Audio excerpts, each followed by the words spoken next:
It was just after noon on September 10th, 2025, when the lockdown alarm sounded at Evergreen High.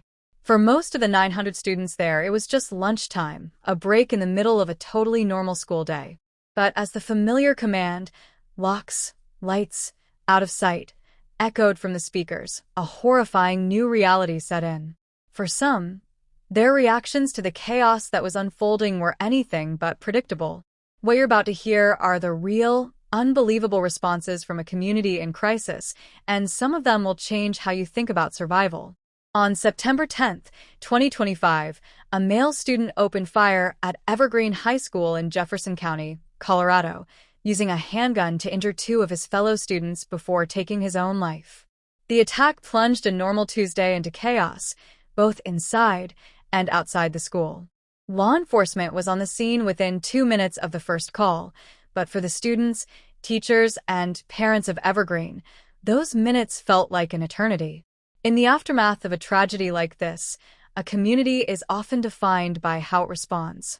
The story of Evergreen isn't just about the act of violence itself, but about the complex, contradictory, and deeply human reactions that followed. We're going to explore 5 of the most unbelievable and revealing responses from a community that was suddenly living its worst nightmare. These are the moments of raw fear, grim acceptance, and surprising strength that tell the true story of what happened that day.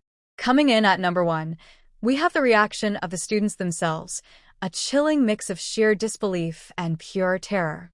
For the kids on the ground, this wasn't a news headline. It was a sudden, violent tear in the fabric of their reality. 9th grader Cameron Jones was outside eating lunch when the first shots rang out. His reaction gets to the heart of the shock that hit the entire student body. He said he never imagined this kind of violence could happen at his school in his town. In his own words, he called it a one-in-a-million thing, adding, "It still feels surreal that it happened." Just think about that. The brain's first line of defense against something this horrible is often denial, that feeling that you're just watching a movie, that none of it can actually be real. For Joe Ericat, a survivor of the STEM school Highlands Ranch shooting, that feeling was hauntingly familiar. He described it as watching a bad TV show where all the actors are his friends, saying, "There are still times I can't even imagine this is real." This sense of unreality was the first shocking reaction for so many at Evergreen High. This feeling was made even worse by the timing of the attack. It happened during lunch, a time when lockdown drills weren't as common, which added a layer of confusion to the panic. Imagine the terror of hiding during your lunch break, thinking you're concealed, only to come face to face with the gunman who then opens fire. What could possibly go through a teenager's mind in that moment? It's a question no young person should ever have to answer. You could see the chaos of the event in what was left behind. In their desperate scramble to escape, students fled, leaving a trail of abandoned backpacks and water bottles. These are the artifacts of a childhood interrupted, a normal day that was violently shattered. Each one of those items tells the story of a student forced to drop the mundane baggage of their life in a frantic run for survival. It's a heartbreaking symbol of innocence lost. Perhaps the most poignant reaction is understanding the pure desperation that takes over. It's the kind of terror that drives a person to do anything to find safety, even if it means fleeing school grounds and banging on a stranger's door, pleading to be let in. This isn't just a flight response. It's a desperate search for humanity in the middle of inhumanity. The shock isn't just that it happened, but how, in an instant, the very definition of safety was completely rewritten for hundreds of young people. At number 2 is a reaction that is one of the most unsettling of our time: the parents' paradoxical mix of grim expectation and total shock. While their kids were living a nightmare inside the school, parents were trapped in a different kind of hell: the agony of just waiting. The most shocking example of this comes from Jen Weber, the mother of a freshman at Evergreen High.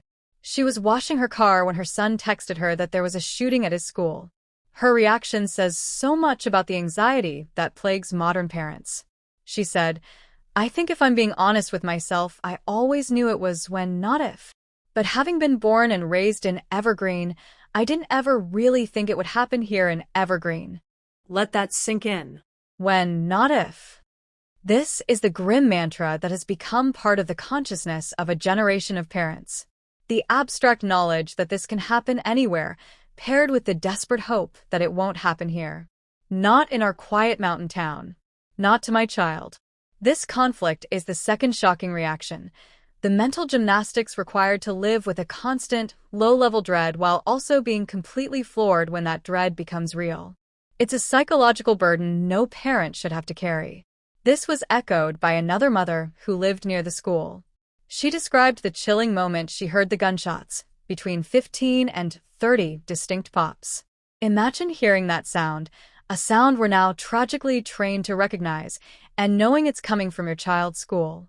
The immediate, sickening realization. The frantic calls. The paralyzing fear. Afterward, she stressed the grim need for parents to have conversations with their kids about how to survive these events. The fact that this talk is now a normal part of parenting is, by itself, an unbelievable reality. You could see this parental anguish at the reunification center set up at Bergen Meadow Elementary School. Hundreds of parents waited there, a long, agonizing line of fear and hope, just waiting for a hug, a sign, a confirmation that their child was safe. Eyewitnesses described scenes of raw emotion, parents clinging to each other, their faces masks of distress. For them, every minute was an eternity filled with worst-case scenarios. The shock wasn't just the violence, it was the sudden, terrifying powerlessness of being unable to protect their child. A grandparent of 2 students who felt the mountain community was a safe haven captured this perfectly, saying, "I thought, at least they're up in the mountains, and it's unlikely anything like this would happen." And sure enough it did. The third shocking reaction isn't from one person, but from an entire community, and it's rooted deep in Colorado's painful history. The shooting at Evergreen High didn't just create a new tragedy, it violently ripped open the deep, unhealed wound of the 1999 Columbine High School massacre. Evergreen High is in Jefferson County, the very same county as Columbine. For this community, school shootings aren't abstract news events. They are ghosts that have haunted them for over 25 years. The Jefferson County Education Association released a powerful statement pointing this out, noting that each new shooting re-traumatizes the entire community. This is the unbelievable reality for the people of Jefferson County. They are caught in a cycle of trauma. The teachers' union statement wasn't just one of grief, but of profound exhaustion and anger. Colorado has lived through this pain too many times. We cannot become numb. We cannot accept this as normal. And this isn't just a feeling, it has real, tangible effects.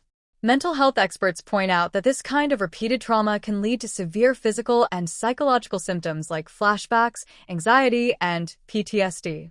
For some survivors of past shootings, every day sounds like fireworks can trigger memories of gunfire. One Columbine survivor said that for years, she was hyper-aware of exits and could never sit with her back to a door. The body keeps the score, and for many in Jefferson County, the score is devastatingly high. The truly shocking reaction here is seeing how deep this generational trauma runs. Think about it. The people who were students at Columbine in 1999 are now parents themselves, with kids in schools like Evergreen High. They've spent their entire adult lives in the shadow of that event, only to have their own children face the same horror. It's a cruel, vicious cycle. Jefferson County Sheriff's Office spokesperson Jackie Kelly hinted at this grim legacy, stating, "We always say not again, and here we are."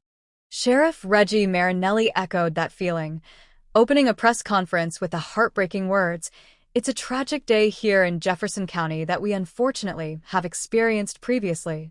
The weight of this history changes everything. It means that for this community, the shooting wasn't just an attack on a school, it was an attack on decades of recovery and on the fragile safety they had worked so hard to rebuild. It forces all of us to ask a difficult question. How does a community ever truly heal when the thing that broke it keeps happening over and over again? Our fourth shocking reaction comes from the highest levels of power, from the elected officials and school administrators tasked with keeping us safe. After the shooting, there was a swift wave of strong condemnations and calls for action.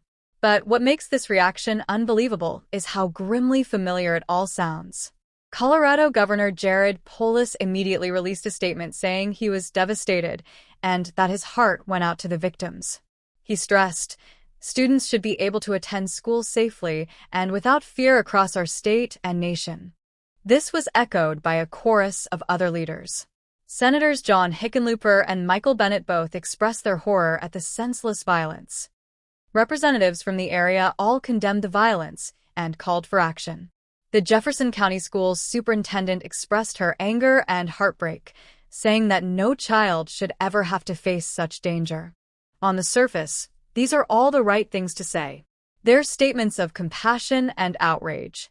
But for a public that has heard these same words after Columbine, after Aurora, after the STEM school shooting, and now after Evergreen, the reaction isn't comfort.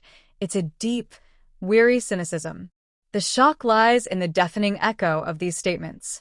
They've become a predictable part of the tragedy cycle. The shooting, the thoughts and prayers, the condemnations, and the calls for meaningful action. And then, inevitably, the cycle repeats. The Jefferson County Education Association captured this public frustration perfectly, demanding that leaders take real, meaningful action to end the epidemic of gun violence in our schools. That word, demand, is crucial. It signals a shift from asking for change to requiring it, a sign that patience for words has run out. One legislator put it even more bluntly, "If thoughts and prayers could fix this, we'd be the safest country in the world." I'm a legislator, and there are laws we can and must pass to protect our families. What's truly unbelievable is the gap between the universal agreement that schools should be safe and the persistent failure to make them so. Each time these official statements are released, they're met with a growing public sentiment that asks, "So, what will be different this time?" This reaction reflects a society grappling with a devastating problem, hearing the same promises from its leaders and seeing the same tragic results. It's a shock born not of surprise, but of heartbreaking and infuriating predictability. The fifth and final shocking reaction is maybe the most unexpected of all. In the immediate aftermath of unspeakable horror, after the terror, grief, and anger, another powerful human response emerged, a defiant sense of community and solidarity. This is the unbelievable reaction of hope in the face of despair. While the community was still reeling, local organizations began to move. They didn't wait. Local faith groups and community centers quickly made plans to hold vigils, providing a space for collective grieving and healing. This is not a small thing. It's a conscious act to refuse to let darkness have the final word. It's a declaration that the bonds of a community won't be broken by violence. This resilience was also seen in the overwhelming praise for the first responders. Law enforcement officers were on the scene within 2 minutes and made contact with the shooter within 5. In an era where official responses are often scrutinized, the swift and coordinated effort in Evergreen was a source of profound gratitude. Sheriff Reggie Marinelli noted that law enforcement from all over the metro area and the state offered to help, with some officers driving to the scene unasked, simply because they wanted to help. This outpouring of support highlights a deep sense of shared duty and humanity.